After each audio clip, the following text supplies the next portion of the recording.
Assalamualaikum warahmatullahi wabarakatuh.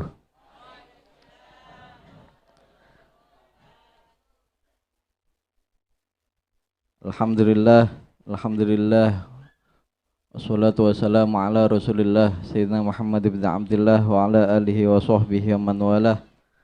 Wala hawla wala quwata illa billah. Bismillahi ma sya'allah. La yasuqul khaira illallah. Bismillahi ma sya'allah. La yasrifu su'a illallah. Bismillahi ma sya'allah. Ma kana min ni'matin fa minallah. Bismillahi ma sya'allah. La hawla wala quwata illa billahil alil azim. Amma ba'du, ingkang sami-sami kita hormati, sami-sami kita takzimi para masyayikh, para keluarga besar Pondok Pesantren Tahsun Akhlak Bahrul Ulum ingkang rawuh teng tengah-tengah kita sedaya wonten Kyai Haji Mas Duki Abdul Ghani, wonten Kyai Haji Fadlullah Abdul Ghani, wonten Nyai Hajah Siti Muhimmatul Aliyah Abdul Ghani, dan mungkin yang tidak tersebutkan dari putra atau putri Mbah Yai Abdul Ghani dan Mbah Nyai Aswiyah. Semoga keluarga besar Pondok Pesantren Tahsun Akhlak Bahrul Ulum tetap senantiasa diberikan kesehatan, sehat walafiat,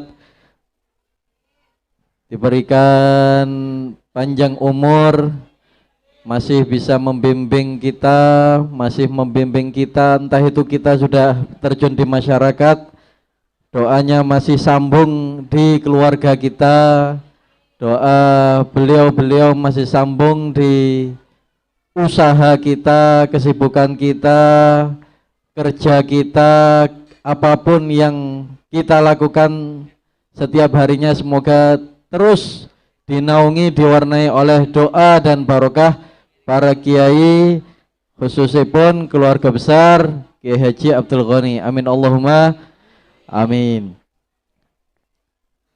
Tadi sudah dijelaskan ada wasiat, kemudian ada pesan-pesan dari Bu Nyai Hasmiyah, diwakili atas nama perwakilan alumni putri. Melihat semangatnya tadi, Masya Allah, kita terbakar semangat. Ada yang terbakar macam-macam, karena semangat beliau. Padahal saya lihat beliau 2 bulan 3 bulan terakhir itu lemes, entah itu karena kesepian atau bagaimana. Ternyata sekarang sudah semangat lagi. Itu kira-kira Masya Allah. Alhamdulillah dari pertemuan ini kita bisa kumpul dengan semuanya alumni. Akhirnya kita bisa saling tolong menolong. Katanya tadi bisa saling jawil menjawil. Karena kita tidak akan bisa sukses kecuali dengan barokah, dengan perkumpulan, dengan bimbingan para guru-guru kita. Kita dulu mondok di sini, jangan sampai disia-siakan, jangan sampai lebih bangga dengan orang lain. Jangan lebih bangga dengan pondok lain. Ternyata pondok yang pernah kita singgahi, yang pernah kita belajar, itu ternyata kita sia-siakan. Ternyata kita rendahkan, tidak pernah kita sentuh dengan doa kita atau kehadiran kita dan lain sebagainya. Di sini izinkan kami untuk membaca beberapa manakib ya. Manakib niku cerita bagus, kisah yang bagus yang dimiliki oleh para sholihin, kaum-kaum kekasih-kekasih Allah, yang ini tidak jauh dari tahun kemarin. Bismillahirrahmanirrahim. Pondok Rangkah atau Tahsin, Begitu rata-rata sebutan masyarakat umum terhadap keberadaan Pondok Pesantren Tahsun Akhlak Bahrul Ulum yang beralamat di Rangkah Buntu 1 nomor 9, nomor 8 sampai 9, Kecamatan Tambak Sari, Kota Surabaya, yang didirikan oleh Hadratus Syekh Kiai Haji Abdul Ghani bin Haji Abu Bakar Asiman beserta istri beliau dan juga putra-putri beliau, khususnya putri beliau yaitu Al-Ustazah Hajjah Siti Muayyadah Al-Asghani. Yatiman adalah nama kecil Mbah Yai Abdul Ghani. Kemudian diganti ketika mondok menjadi Abdul Ghani. Ada riwayat lain ketika setelah haji beliau berubah menjadi nama Abdul Ghani. Ada riwayat lain dan juga dari beberapa cucu beliau yang katanya diriwayatkan dari Al-Ustazah Muayyadah Al-Asghani, nama beliau Yatiman dan berubah menjadi Abdul Ghani karena dirubah oleh Mbah Yai Ma'ruf Kedunglo yang menjadi salah satu guru beliau yang masyhur dengan kewaliannya, yang masyhur dengan murid-muridnya yang sudah sangat banyak bermanfaat untuk masyarakat di Indonesia ini.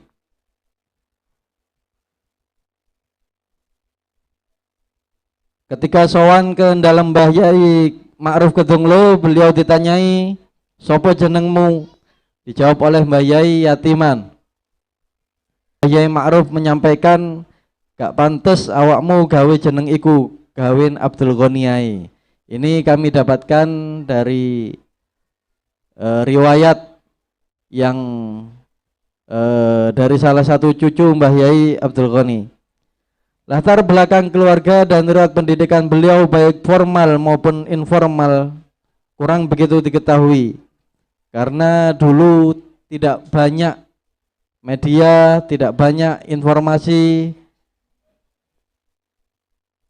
Mungkin sedikit yang kita ketahui, guru-guru beliau pernah nyantri di siapa saja.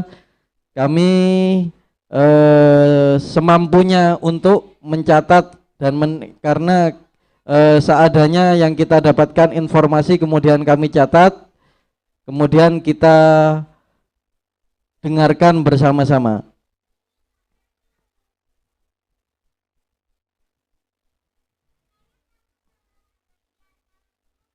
Beberapa tempat atau pondok pesantren yang pernah beliau singgahi atau beberapa kiai yang pernah beliau belajar, yaitu salah satunya Kiai Dahlan Ahyat Kebon Dalem, kemudian sering mengikuti majelis taklim Kiai Haji Muhammad Yusuf di Sukodono, kemudian beliau yang terkenal dengan sangat senang silaturahim khususnya kepada para orang-orang soleh,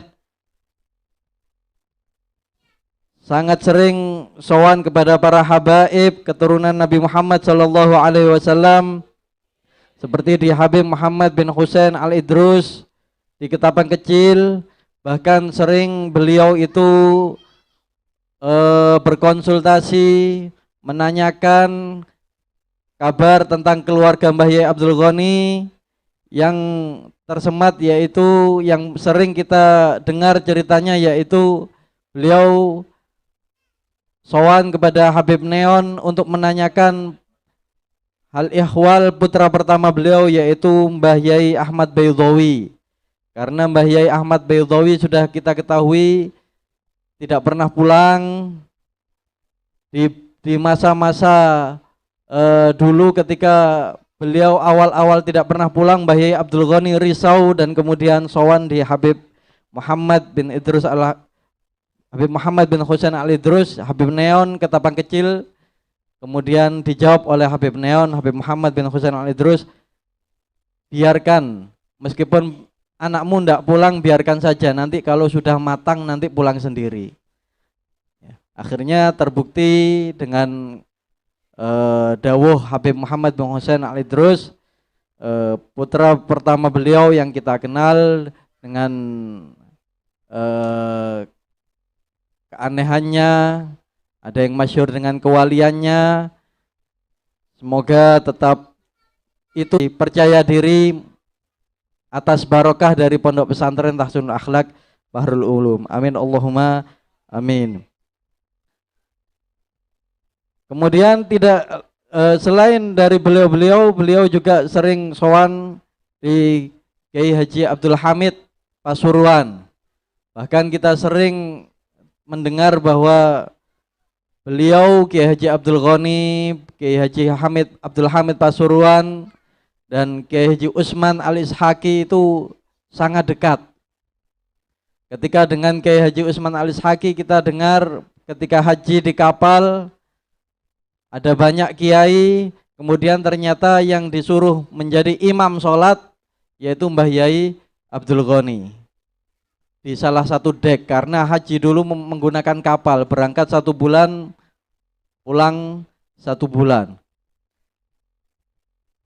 Di tengah-tengah laut yang sangat berbahaya itu, di tengah-tengah Laut Merah pun, itu kapal tersebut menjadi selamat. Ditanyakan kepada salah satu orang yang soleh yang ada di kapal itu, ini selamat karena ada orang-orang soleh, yang salah satunya yaitu Mbah Yai Abdul Ghani.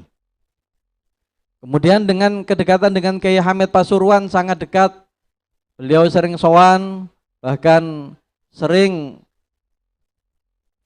uang atau amplop yang diberikan tamunya Mbah Yai Hamid Pasuruan itu dimasukkan langsung dengan tangan Mbah Yai Hamid Pasuruan ke saku Mbah Yai Abdul Ghani. Itu menunjukkan kedekatan, sangat kedekatan komunikasi beliau, entah itu kedekatan spiritual, kedekatan silaturahim, kedekatan doa dan lain sebagainya, sampai tersimbol, sampai tergambar ekspresi seperti itu yang membuat kita takjub. Orang yang terkenal dengan kewaliannya ternyata sangat dekat dengan guru kita sendiri. Dan ternyata kita banyak melupakan guru kita sendiri. Mbah Yai dulu berdakwah keliling dari majelis ke majelis. Itu tidak lain untuk mengikuti jalan orang-orang soleh dan menjalankan perintah dari Rasulullah Shallallahu Alaihi Wasallam. Bahkan pernah kita dengar beliau berdakwah di daerah Jojoran atau daerah Cumpat. Ternyata sepeda beliau itu diminta oleh begal. Akhirnya dengan keikhlasan beliau, dengan kesabaran beliau, sepedanya diberikan. Ternyata beliau berjalan nyampe sini, sepedanya sudah ada di sini. Entah itu karena karomah beliau, ya. Kalau masalah karomah kita pasti yakin beliau mempunyai banyak karomah, karena dengan keikhlasan, dengan keteguhan dakwah beliau sampai bisa menyentuh hati para begal. Padahal di sini tidak ada yang begal. Tadi katanya Bu Nyai Hasmia di sini hanya ada rentenir katanya. Saya kira dalam hati saya tidak ada rentenir, di sini lebih banyak yang dikejar rentenir.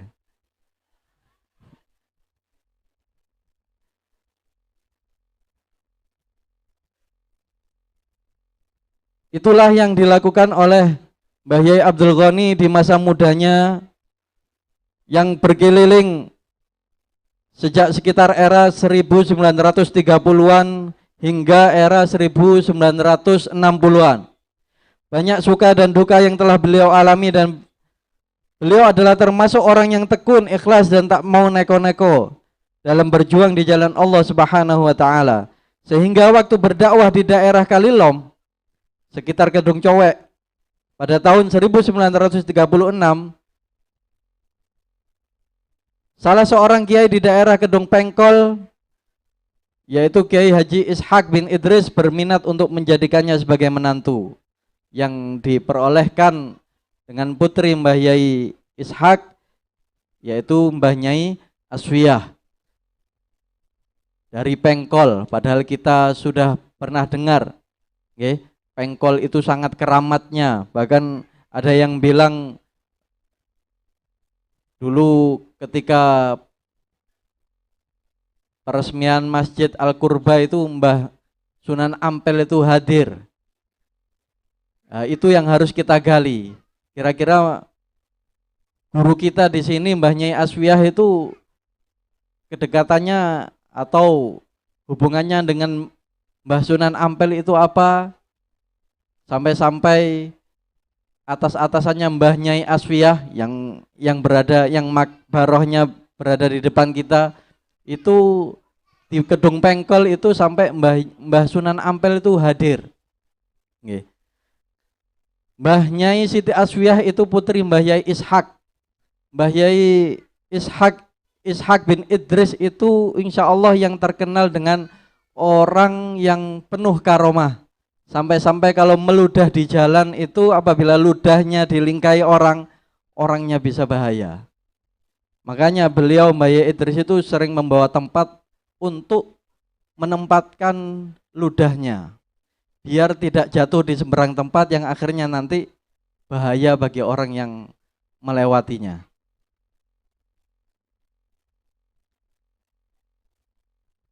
Ibunya Haja Aswiyah Ishak atau orang yang sering disapa oleh santri-santri pondok dengan Mbah Nyai, lahir di Kedung Pengkol pada tahun 1922. Beliau putri ke-6 dari pasangan Kiai Haji Ishak dan Nyai Hajah Jariyah Ishak.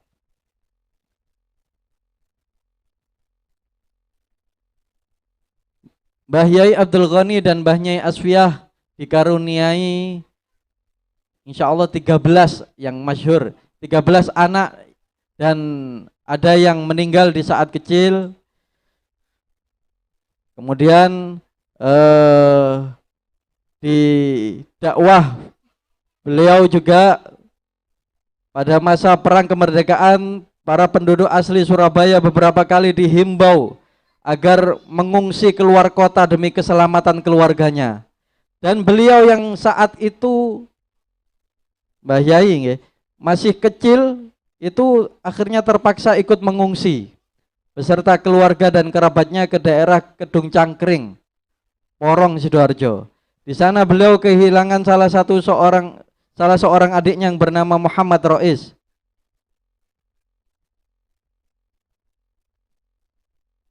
Yang meninggalkan seorang anak yang masih kecil bernama Siti Jazilah, yang dulu kita panggil Nengla.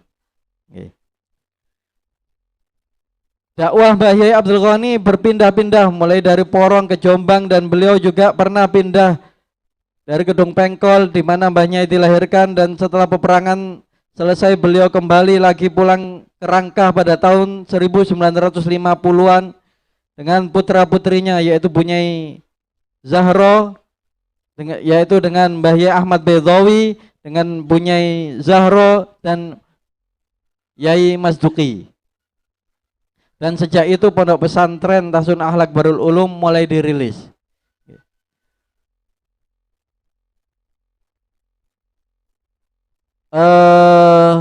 Ini sebenarnya sejarah ini sudah dari tahun kemarin ada usaha untuk membukukan. Ada membukukan, ada yang lewat audio visual bisa kita lihat di video-video agar kita tidak kehilangan kiai kita tidak kehilangan sejarah kiai kita, padahal itu yang menjadi cerita kita di anak-anak kita. Saya dulu mondok di sini nak, kiai saya seperti ini, kamu harus lebih baik, kamu harus tidak boleh memutus hubungan dengan Pondok Rangkah dan lain sebagainya. Ini adalah manakib yang ketika kita dengar kita bisa hidup dan menghidupkan sosok Mbah Yai Abdul Ghani dan Mbah Nyai Aswiyah, Mbah Yai Ahmad Bedawi dan Mbah Nyai Al-Ustadzah Muayyadah, sehingga kita tetap ingat pesan-pesan beliau dan akhirnya bisa mendapatkan keberkahan beliau. Karena para alumni yang terhormat, ternyata keberkahan itu juga perlu diopeni. Kami tidak kaget seumpama ada alumni yang ada di Medaeng. Kenapa? Mungkin barokahnya tidak diopeni oleh oleh beliau sendiri, oleh alumni itu sendiri, atau mungkin tidak ada yang mengingatkan di teman-teman alumninya. Oke. Atau mungkin alumni tersebut menjauh dari pondok, tidak pernah sowan, tidak pernah duduk di depan makam gurunya, akhirnya keluarganya, rumah tangganya morat-marit sampai-sampai dia dihijrahkan di tempat yang seperti itu, kita tidak tahu. Maka dari itu ternyata keberkahan itu juga perlu diopeni. Maka dengan perkumpulan ini kita bisa mengingat, kita bisa berintrospeksi apa yang akan kita lakukan. Tidak banyak, beberapa cerita dari Kiai Haji Abdul Ghani dan keluarga dan dzurriyyah, apalagi tentang karomah-karomah. Kalau karomah-karomah sangat banyak. Oke.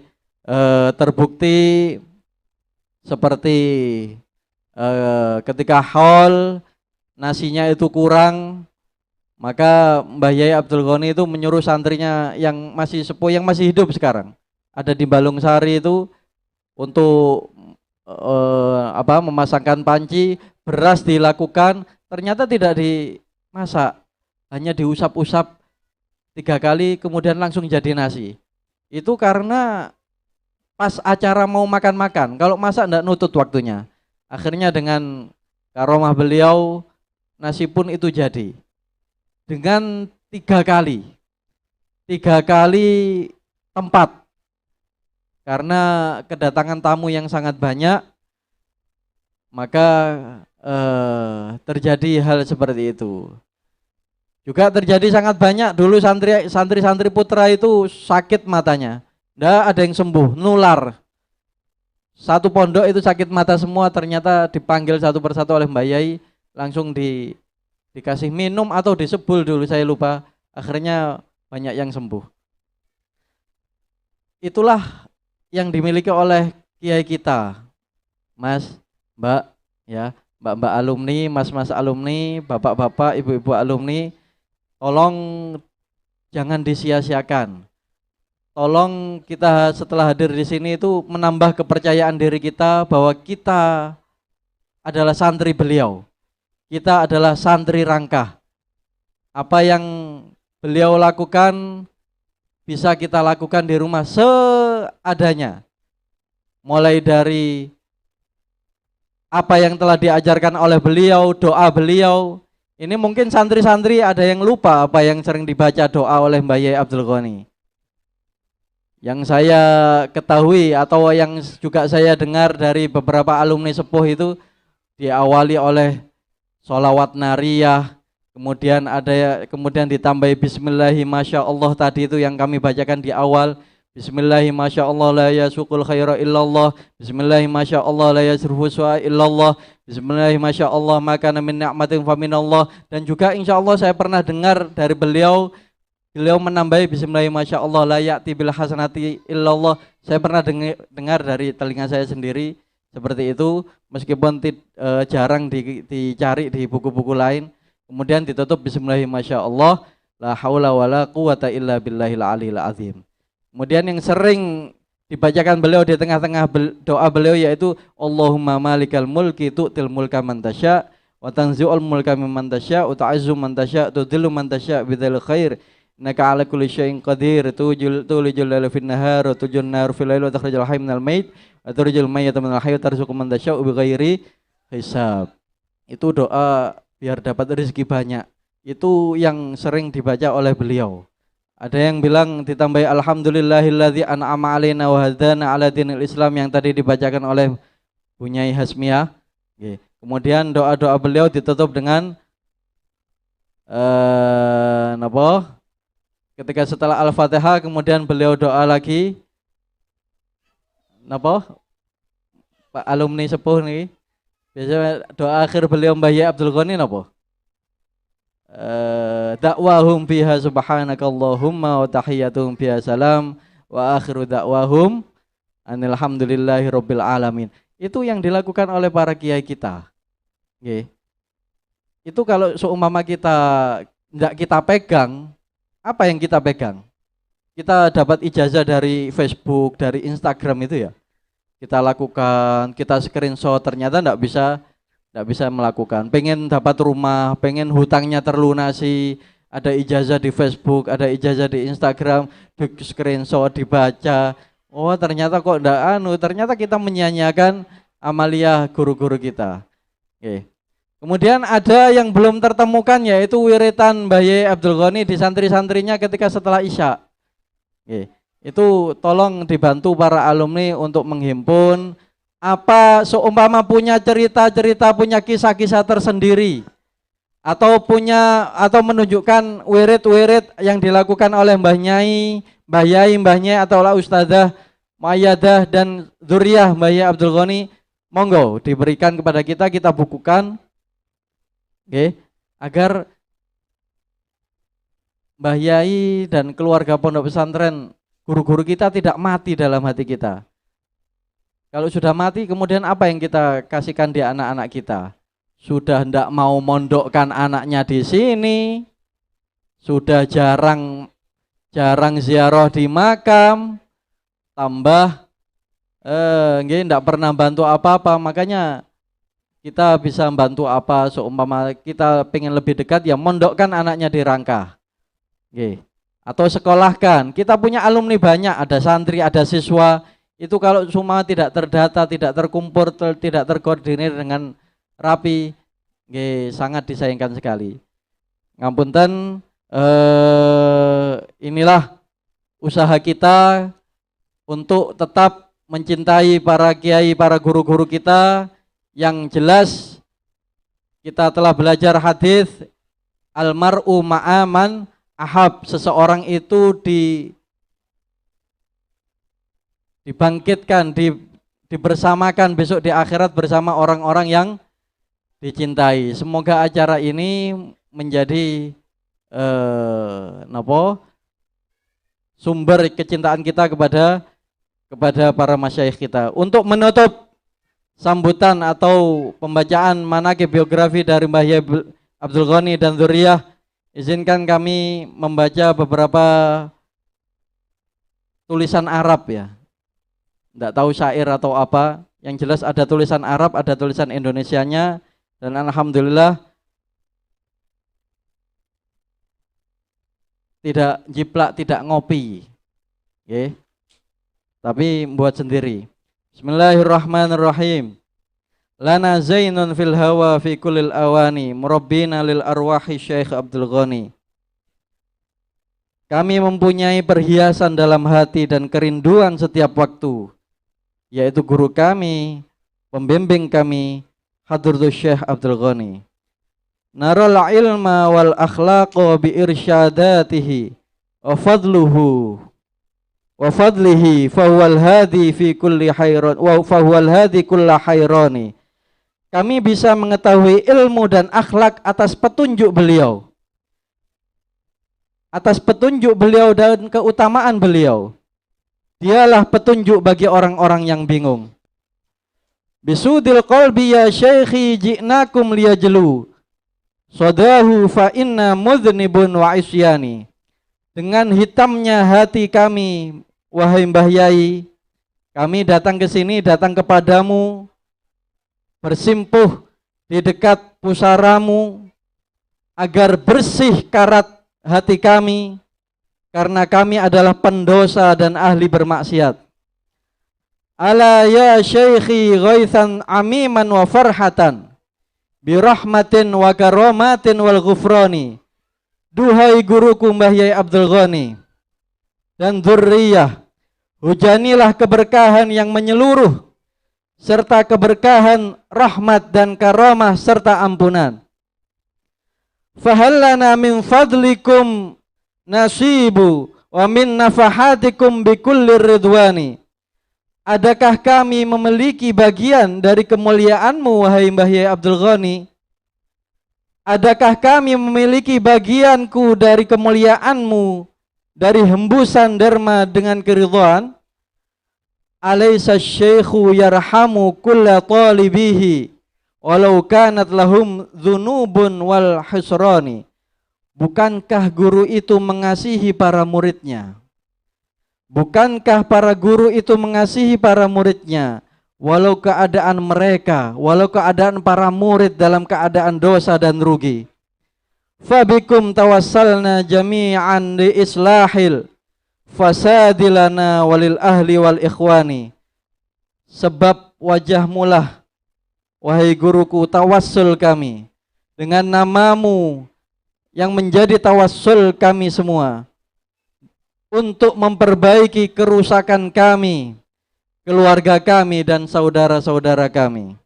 Wallahul muwaffiq ila aqwamit thoriq. Wassalamualaikum warahmatullahi wabarakatuh. Waalaikumsalam warahmatullahi wabarakatuh.